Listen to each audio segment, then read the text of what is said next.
Turn up your volume. Because you're about to listen to The Sick Podcast. Rays Rewind with El Bushman and Drew.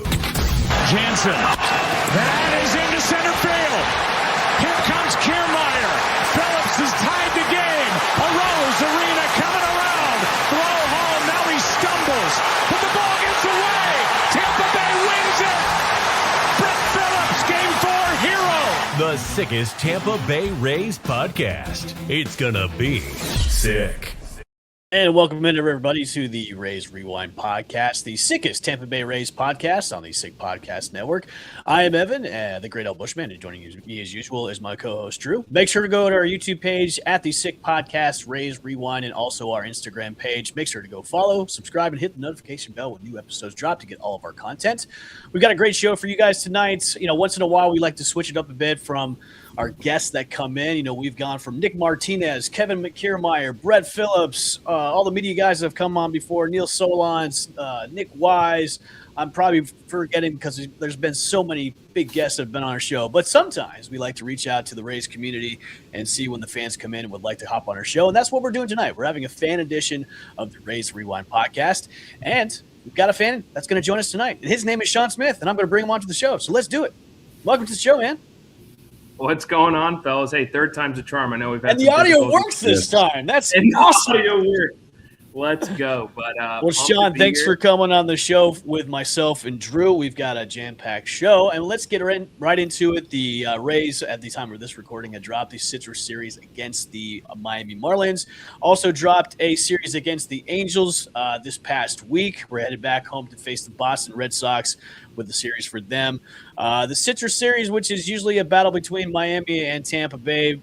Usually Tampa's, coming out the victor on this one. They did, have a series lost today. Bats have gone cold. Pitching is just all over the place, although Griffin Jack did pretty well today in his innings that he was in there too as well.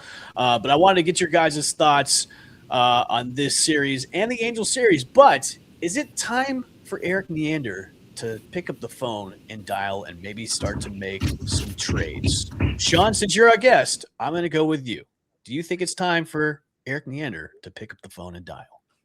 Yeah, I mean, it's tough. When you think of Erik Neander and you think of the Rays, when it comes to the deadline, you think of a little buy, a little sell, a little bit of that. It's never a clear buy, a clear sell. What I thought was interesting was earlier this week, Buster Olney went on the Just Baseball show and said that Erik Neander was known as a gunslinger among the GMs in their circle of things, which comes a little shocking knowing his track record and history. So I think it is time to dial. If there ever was a time, it'd be now in an American League that doesn't have a lot going on, and we're still at this moment at the top of the AL East. So I don't know. I think it is time to dial up some trades, and especially with all the prospects we've got, I think it's time. You're on mute, Evan. Is it time for Erik Neander to pick up the phone and dial? I know we're 2 months out, but do you think it's time for him to say, hey, I've got some prospects. I'm willing to talk about this guy and this guy. What do you think, Drew? Yeah, I mean, anytime Richie Palacios is hitting third or fourth in your lineup, I think that's a sign. Nothing against Richie, because I really like Richie, and he's played well. And honestly, a season where he wasn't expected to be this active, right? I mean, Gavin Lux was supposed to be up. Who? Yeah, I've seen him in the dugout occasionally. So he's a real person. But yeah, I think we're just I feel like we're at an inflection point here where you get the balance, the aggressiveness of, okay, if you make a move now, you hear all the time, like it's harder, like the asking price might be a little higher, but then obviously if you wait till the exact right before the deadline, that's when the prices go up even more. I would hope that he can get aggressive and add a little bit of juice to the lineup. I realize that they're not at full strength with Fraley out and DeLuca out, so the lineup looks a little bit different. Chandler's been banged up, but there's just we cannot be a competitive team with Richie Palacios as our third hitter in a lineup. I mean, it's just not going to cut it, unfortunately. And I hope that we can at least add a bat because there's frankly nothing in Durham. There's just nothing in Durham. I mean, at least on the pitching side, and the starting pitching's been good. Rass was awesome on Friday. McClanahan was up and down, and then Griffin Jacks looked good. But now that Matz is out of the rotation, Englert's coming up. Martinez has stumbled a little bit. Like, at least in Durham, you've got some options in the bullpen a little bit, and then especially in the starting rotation with some younger guys. Offensively, though, there's just nothing unless they got super aggressive with a double-A player, which they never do. So I don't know what to expect, but I hope that he's quick to make a move offensively at least. Yeah, I agree with both of you. I think after this past a couple of weeks, especially with like the depletion that we have with their injuries too, and I know a lot of people are like, "Well, it's 2 months out, and we're gonna get." There's like really nothing left that we have that could maybe bolster the offense right now. And right now, the bats have gone cold. And Sean and I were kind of talking about this before the show. Was Yandy Diaz is pretty much your offense. And when Yandy Diaz is your offense and none of the other guys are contributing. Now, Aranda's been, up and down. He's been kind of cold the past couple of games. But when Yandy is your only guy that's your saving grace, there's a problem. And I know we're 2 months out. There's plenty of baseball to go before the trade deadline. But I think, you've got all these prospects in Durham. Might as well start just picking up the phone and say, hey, look, I'll put together a package for this. Who's available? We've already heard some names that are starting to kind of be trickled out here in the Twitter sphere about who's going to be available at the trade deadline or who's not going to be trade deadline bait. But I think we don't know what goes in the mind of Eric Neander. None of us do. But I think as us as fans, we can kind of look on the outside in going, hey, man, we've got all this stuff that's available to trade away. Why not start making a phone call now? That way we can kind of get the ball moving on those negotiations and possibly bring over like a big name, which a lot of people think the Rays are probably going to do is bring a big name like a Yordan, even though they don't need to bring in Yordan Alvarez. Drew, I think you and I are kind of on the same page on this is, look, this might be the year that Buxton might waive his trade clause and maybe be available to come on to a contender. So I think that Neander needs to make the dials now and see what happens after that. Yeah, I just to add on real quick, I look at these games too, and I get worried that if they continue to falter, right? Because we know that they always say if they can win the division, if they really feel like they can go for the division, that's kind of the line in the sand of, all right, are they going to be an aggressive team at the deadline, which they've proven to be in the past, or are we going to see this kind of BS, buy, sell, kind of half in, half out, like retool stuff that we've seen before. And a lot of that is predicated on if they feel like they can be a division winner. And now we've seen them falter in the last couple weeks here. And the lead's gone from 5.5? I think it was 5.5 in New York after that Friday win, that first game of that series, to it's tied now virtually. I know they're ahead by percentage points and obviously have the 4-1 on the season series. But, if they start slipping a little bit more and it starts getting to be, they're, going to be fighting for a playoff spot, but the division, I don't know. Then I worry we're going to play ourselves out of being an aggressive team at the deadline. And the pieces are there for us to be aggressive this year. So I want Neander to do that. It's just, the team's got to hold up their end of the bargain. Unfortunately, even at 2 months out, it feels like they've got to play better. Sean, do you think the Rays have benefited a little bit because the AL has been somewhat weak this year? The AL East has been weak this year as well. And do you think the Rays have kind of benefited for now? But, you and I were talking before the show. It's like, well, one of those teams like the Blue Jays or the Orioles could maybe catch fire and start to catch up. Do you think do you think it's worth the Rays for the Eric Neander start making those phone calls now, or do you think it's like, hey, maybe the Rays are going to stick to their guns until August? Or what do you think is maybe in the mind of Eric Neander at this point? I hope so. I hope it does. It kind of reminds me last year. I'd have to look it up when we acquired Brian Baker, but it was early, and it was early July. Yeah, and we weren't in a spot we're in now, where we're tied for the AL East or anything like that. But I think it is time. I think, like you guys said, outside of Yandy Jr. And Aranda, we've got nothing to show for in that lineup. So I think addressing a bat would be huge. And I also think anybody in the AL East can get hot, but I also think we can get hot again. I know, Evan, we were talking about how every other team in the AL East, you could see a path to them getting hot. But I think we can too. Obviously, we're in a bad rut right now, but I think they can get out of it. And I want Eric Nander to live up to this gunslinger mentality that all these other GMs think, because, I mean, as Rays fans, we really haven't seen it, right? We've heard we wanted Ohtani, and we've heard all these rumblings about getting Freddie Freeman, but, like, let's freaking do the thing, you know? So I say we do it. Okay. All right, let's go into our next segment, something or nothing. I've got 3 topics to bring up to both of you, and then we're going to go and say if it's either something or nothing. Our first topic is, have the bats gone cold? Something or nothing? As in, like, if this is indicative of a bigger problem or just more of yes. like, is it a bigger problem? Something or nothing? Sean, you go first. I'll let you go first.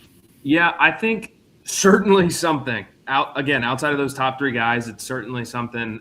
You bring up a great point of when Richie Palacios is your 3-hitter, maybe you've got some problems, and that's no slight to my man Richie. He's been balling out this year, but I think it is when you can't have any production from the bottom of the lineup, when you're turning up guys, you know, lineup after lineup, where it's like, you know, you're not going to expect much from the bottom of the order. I think it is something. You need those 3 guys at the top to stand on their head, which for majority of this year they have, which I think has proven a lot of our offensive success. But the second one of them goes cold, and maybe 2 of them goes cold at the same time, we're starting to see what our offense can really look like, and it's not a great offense. But I do think maybe it's a bad away, but we'll see. But for right now, it is certainly something. Yeah, I mean, I would agree. I'm looking at today's lineup. You've got Mullins and Mesa Jr. Now, Mesa doesn't have the games that the rest of the players have this season, but they're both hitting under 200 with OPSs in the low fives. You've got Taylor Walls with an OPS in the 5s. Valade, Fiducia, like your bottom 5 guys really. I mean, Mullins has hit the ball better. He's had a couple home runs this past week and was 3 combined feet from having 2 more on Saturday and Sunday. So he's hitting the ball better. But when you've got, guys with 600 OPSs batting third and the bottom half, more than the half of your lineup, essentially not a threat offensively, there's just so much that has to go right for this team right now. And Yandy's been killing it up the top of the order and been cashing in when he's getting the chance. Honestly, Aranda's got to pick up his game too. Like, he had a great May, but I think they said today he was 1 for 21 in June. I've noticed the last several games, I mean, he's constantly getting in 0-2 counts without swinging the bat, right? I mean, he'll watch. He's got a great eye, but he'll watch 2 strikes go right over the plate and be down 0-2, and then he gets 1 swing off and it ends up being on a nasty curveball that's down and in, and it's strike 3. Caminero not hitting well with runners in scoring position. Like, there are things at this point in the year that are more than just a streak, and they've got to change. And it just feels like they don't have any energy right now offensively. Like, this whole small ball thing that they were touting early on in the year, and they were stealing and moving runners over. I mean, I can't remember the last time I've seen the team execute a safety squeeze like they were doing so often early on in the year. Stolen bases have been hard to come by. Feels like every time we're trying to steal bases, we're getting thrown out. Every time the other team's stealing bases, they're getting there without a throw, or it's an error, or it's uncompetitive. They lead the league in opponent stolen bases. Like, there's just so much. The Marlins, Topkin wrote a great article about how the Marlins were looking in a mirror, and it is very much the case, right? The Marlins today beat the Rays with small ball. With they had 3 walks in the last few innings, and I believe most of those guys, all of those guys came around to score, and several of those guys stole bases, right? So it's basically handing them an extra base hit. They beat the Rays at their own game, which was interesting to me, because it's like the Rays, they're not set to beat teams that are built similarly. Like, they're not in a good position to do that, and I feel like they've just gotten away from what's made them so successful, which is runners in scoring position, hitting, and being active on the base paths, small ball. Like, we're just not seeing any of that right now. So I mean, I don't, and I've been trying to find a way to talk about this, and I mentioned this before the show. Chandler gets on as a pinch hitter, or he pinch hits in the ninth in Saturday's game, and he walks, right. A great at bat. He drew out the count for Fairbanks. Fairbanks is notorious for allowing stolen bases. I mean, if any Rays fan remembers watching Pete Fairbanks, it was a given that if a guy with speed got on the bases, he was stealing on Pete Fairbanks because he just either didn't care about him or the long delivery, whatever. And we have Chandler Simpson on first base, who hasn't stolen a base since I think it was May 11th is what the Times put out. And Yandy's up, and Chandler's tying run. Like, and I know the Marlins probably realize it too, but there's no reason, given what we know about Pete, why Chandler can't be stealing there. Like, that first pitch, like, we need to get him in scoring position so Yandy can knock him in with a single. Pete's giving him inside information, man. And the fact that he didn't steal, and then Yandy gets a pitch up, he drives it to right field for a single, and yeah, Chandler gets all the way to third. That's great.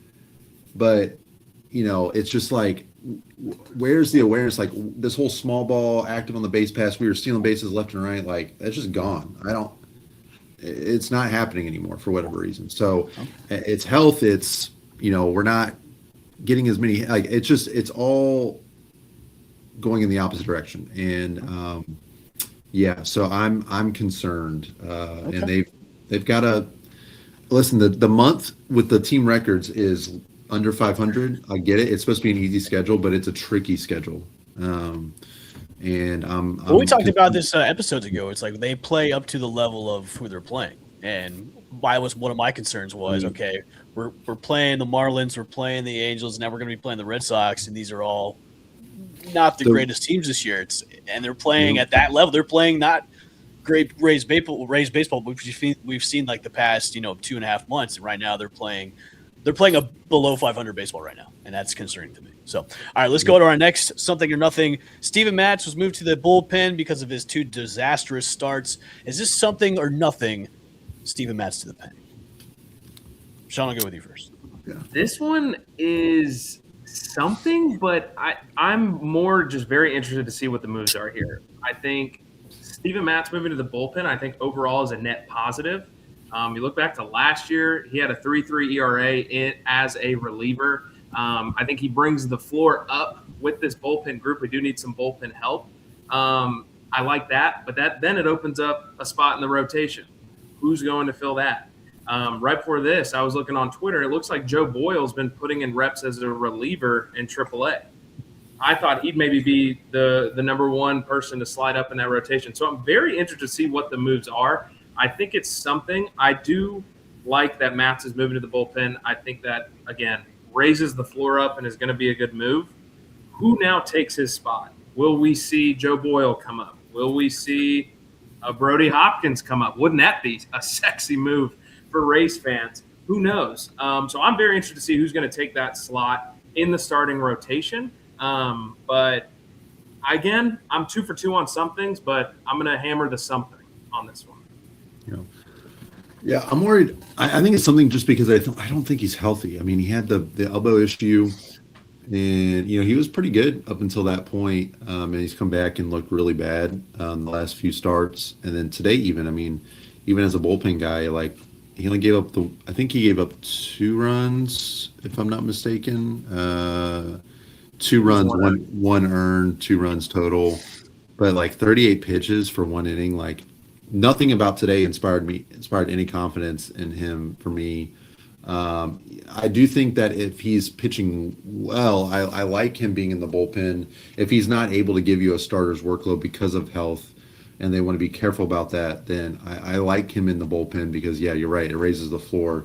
I just worry that, the velocity's been down. He hasn't looked good since coming back from the injury. I just worry that he's not healthy. So I do think it's something. I was curious about the move. I do think, Sean, I think it's going to be Mason Englert tomorrow.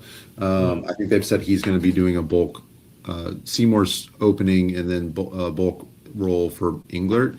And interesting enough, you mentioned Brody. Like he's been lights out in Durham since they said he simplified some things with his delivery, and he's been behind an opener, and he's been dominant. So, maybe we do see him sometime this month. If he keeps that up, because they need the pitching staff has been great. The depth we've been worried about for a while if things started going the wrong way, and they're going to need to have more guys. I mean, Durham. I mean, McClanahan, they're going to throttle him back some. Rasmussen, they're always going to be careful with. Like, that's why the Pepio injury is so big. He was going to be one of those guys that is going to be a workhorse, so to speak, and eat up innings. And to not have him available at all this year, they're going to be tested. So that goes back to the trading too. Like, they might need to get a guy like Alcantara and something like that too, like just to bolster the rotation. But yeah, I hope he pulls it together, Mats, because it's looked really rough the last few outings, and he's, I think, a vital part of the team. So, tell you one thing, I put that Alcantara trade proposal on X, and it just went bananas. It was great. People were it was half and half. People were like, yeah, they would do it, and then other people thought I was nuts, and then some other people were like, oh, the Marlins would never do that. And it's like, well, that's why it's a topic of discussion. So we'll see. All right, our last something or nothing. The Rays have lost 2 series in a row. Something or nothing. Drew, I'll let you go first.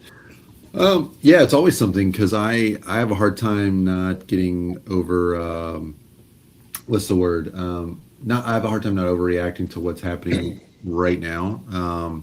I get it's a long season, and they are still in first place, technically still the best record in the American League.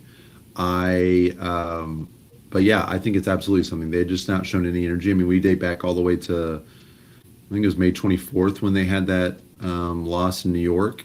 How many blowout losses have they had in that span? They've had a few. They've had a few concerning ones. I think, yeah, a few concerning ones. Yeah, you could really count the last. There was 2 in Detroit. If you count the last one, it was like 8-2 or something. But like, they've had 3 or 4 really bad losses in this stretch that weren't even competitive. So yeah, I'm nervous. I mean, the Red Sox. You look at the schedule I mentioned earlier. It's on the surface, you're like, oh, you only really maybe consider the Dodgers a problem in this stretch because of the records, but the Red Sox are a much better team on the road than they are at home. They're above 500 on the road, I believe. So they're going to play you tough. They've got a couple. I don't know what the pitching matchups are. I know Tolley's pitching. Like, they're not.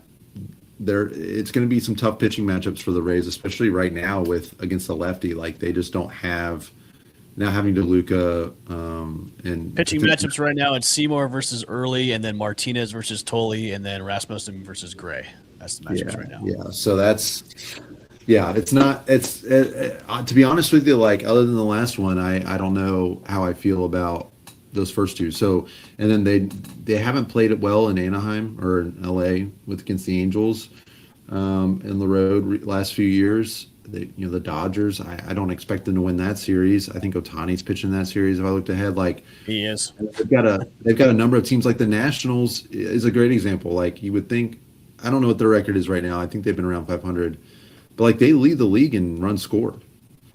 Like, they put up some runs. Now they lead the league in runs allowed, so you're hoping that you can score against them. But like, these types of teams, I mean, they could come in and just knock the ball around a bit. So like, I get nervous because it just feels like they are not playing their brand of baseball right now, and they're going to have a tricky schedule these next few weeks. So yeah, I mean, I wasn't really thinking the Tigers or Marlins series. I was kind of penciling those as series wins going into this week.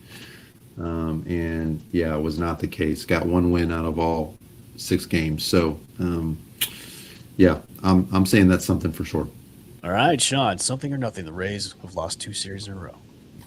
I think my line going into this was 2.5 over under for some things. And if you bet the under, you win, because I'm going nothing on this one. I do think that this team, while they're in a rut, they're playing bad.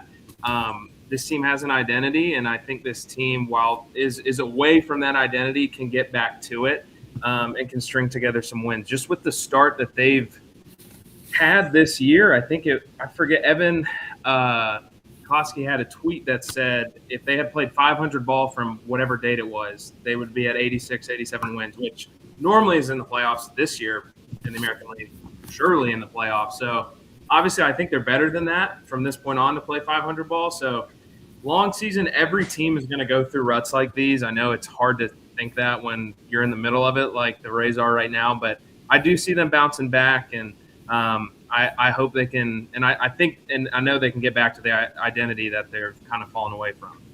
All right. That was something or nothing. For me, I'm going something. I mean, losing series like that against teams that you should be ultimately winning, especially at home, and then you're going to Miami, especially against the Marlins, it's concerning a little bit. And I have concerns, especially if we keep going in the dog days of summer where, maybe we'll have more injuries piling up, and then we're going to be even more depleted too as well. So to me, I'm going, it's a little something. It's not a big something just yet. I'm not too concerned, but as we stated in the first segment, maybe some calls need to be starting to make to bring in some dogs, to bring in the the rotation as well as the lineup. So, all right, we'll end the show on this last segment.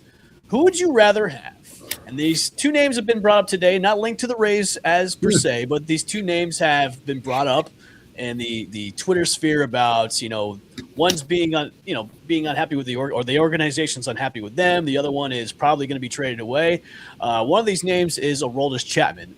First, the Red Sox said they were not going to be sellers at the deadline, but they're going to be more buyers. I guess they've been interested in buying a left-handed bat, but now there's been the switch has been flipped, and now Aroldis Chapman has been one of those names that possibly will be on the trading block. Would you rather have him or Ketel Marte? Oh, but you could have said, I'm just going to jump in here, Sean. Sorry.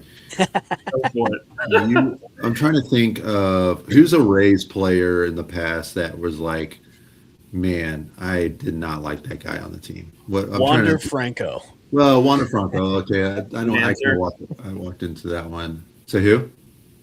For me, it was the random niche one. It was Jake Bowers. Could not stand it. There's so much potential with him. He didn't live up to the hype. He didn't live up to the hype. I got one. You could have said Jose Siri or Aroldis Chapman, and I'd say, give me Jose Siri. I would say yes too. I think somebody called in. Somebody called into the after show at one of the games. I think it was after one of the Angels games, and somebody said, "Hey, why don't we all make a trade for Jose Siri?" And I think Adams Walls was like, "What? It was T-Kraz. Somebody called in T-Kraz's show and said we should trade for Jose Siri, and he was like, "No, like, what are you even talking about? Why would you even say his name? No, hard no." So yeah, but he saved the Taylor Walls grand slam from going in the mac and cheese. He saved the mac and cheese from exploding everywhere, but no, Siri was one of those frustrating players that I wanted to throw something at my TV every time he was in the field. It was so frustrating. Yeah. No, to answer your question, I would definitely say Ketel. Okay. I also don't think I have a hard time buying too much into Ketel either because I don't, even like the Jordan stuff. Like people are like, oh, the we don't need him to sell. It's like, well, who's to say the Astros aren't going to make a little run and they're not necessarily just going to give away their prime, the best player they have simply because they've had a tough start to the season that they've got signed for another 3 years. Like Ketel, I think, has got the trade, no trade clause, or he can veto trades now. So, I think Ketel's perfect for what the team needs. Do I think it's going to happen? No. I don't think he's a realistic target, but anybody over this. Wasn't he kind of a realistic target over the winter break because his name was floated around there for the trades during the winter meeting? For sure. He's not. He's gotten better since the beginning of the season. I know he's batting .250 right now. He's in double digits for home runs. Like the asking price on him is probably not going to be as high as it was during the winter. But he could be possibly available if the Diamondbacks were looking to move him. And if he's pissing off people in the organization, they might want to say, hey, why don't we just get rid of this guy? We can reach out to Tampa. They've got a ton of prospects of guys we may need. Why not make the move on him? So he could be available, but it's kind of like, hey, he's got to be the one that holds the power in this. Yeah. I'm okay going to Tampa. Interesting. Yeah. No, you know, to be Because honest, remember, Drew, that whole thing was Right, catching thing- fire during the winter. Like that whole Ketel Marte thing was Right. I The think whole- for a second, as Rays fans, we were all pretty like, Yeah, we were all pretty hyped I about think getting they someone. really wanted to deal into Boston. I think they wanted the Boston prospects, to be honest with you, but I don't think. Well, now that Boston- we have all these chips, it's like But well, Tampa the looks whole thing like- was though is that Cattell was hitting 10-5. So it was like the same That's right. situation that Longo had, right? Where the Diamondbacks are kind of thinking about maybe trading him before he had the right to veto trades, which is obviously one of the reasons why they got rid of Longo when they did. Speaking for the Rays, so I don't. That's the thing is like I don't know if Cattell would even want to get traded, but like the Diamondbacks have been doing well this year. I think they're around a playoff spot, so they're contending. So I just don't think. I mean, unless it gets to be such a situation that they want to get rid of him, I also don't think the Rays strike me as the kind of place that would be like, let's bring that guy into the clubhouse if he's causing problems. Now I don't know what the deals are, what the issues are, but if he's causing the issues problems, is he's been taking days off from time to time. I know they were like complaining he took a day off against Ohtani and stuff like that. And they're saying people in the organization have been pissed off because he's been taking days off. So. I mean, it's an interesting topic. I just think with Chapman, like there's so many options for bullpen relief or bullpen improvements that you can have besides him. And also, if Matz is in the bullpen, like I don't know if they need another lefty. Okay. Yeah. All right, Sean, where are you going? Are you going Chapman or Ketel Marte? Who would you rather have? Chapman, I've always just ever since the 2020 incident with the Yankees and the Rays, I just have not been a fan of his, although we were on the winning half of that. Shout out Mike Brasso, my GOAT.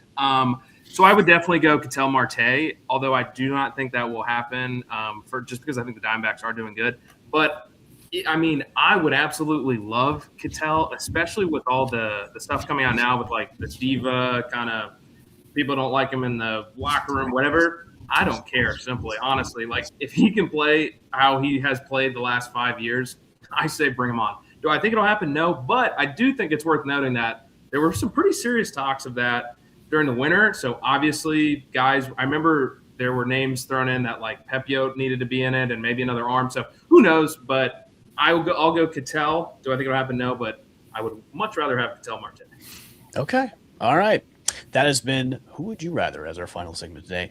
We want to thank everybody for joining in for our latest episode of the Rays Rewind podcast, the sickest Tampa Bay Rays podcast on the Sick Podcast Network. Make sure to go to our YouTube page. It's the Sick Podcast Rays Rewind, and also our Instagram page. Make sure you follow, subscribe, and hit the notification bell when new episodes drop. This has been our fan edition. Sean, thanks for coming on and joining us. It was awesome. You have some great Rays knowledge and some good takes. That's awesome. We love it when fans come on and they can just know their shit. We love it. So thanks for coming on the show, man. So for myself, Drew, and Sean, we'll see you guys later on the Rays Rewind podcast. See ya. And that's a wrap. Hope you don't miss us too much until next time. Follow the Sick Podcast Rays Rewind with El Bushman and Drew on YouTube, Google Play, and Apple Podcasts.